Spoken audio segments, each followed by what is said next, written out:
میں گناہوں کا مریض اور آپ ہیں میرے طبیب، دیجئے مجھ کو شفا مولا علی مشکل کشا، مغفرت کروائیے،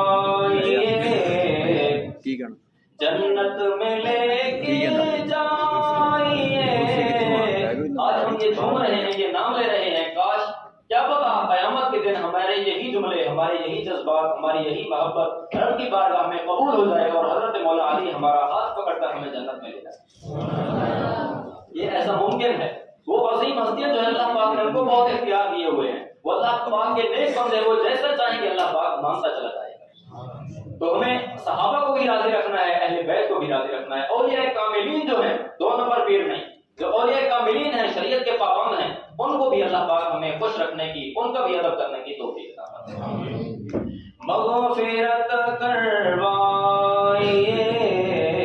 جنت میں لے کے جائیے، واسطہ حسنین کا مولا علی مشکل کشا، واسطہ حسنین کا مولا علی مشکل کشا، بھیک لینے کے لیے دربار میں منگتا تیرا۔ ہم سب بھیک مانگنے والے ہیں، ہم سب بھکاری ہیں، اہل بیت کے خادم ہیں، اہل بیت کے غلام ہیں، صحابہ کے بھی غلام ہیں۔ تو اس شعر کے اندر امیر اہل سنت کیا فرماتے ہیں؟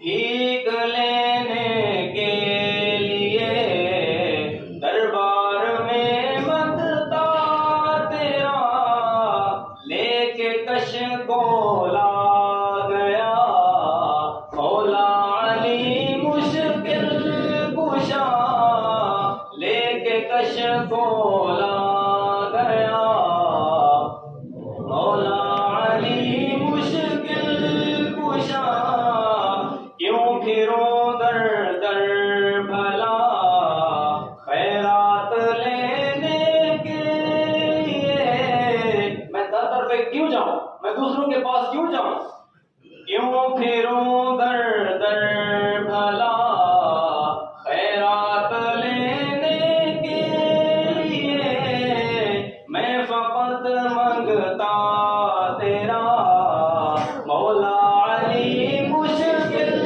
کشا، میں فقط منگتا تیرا مولا علی مشکل کشا، دیجئے مجھ کو شفا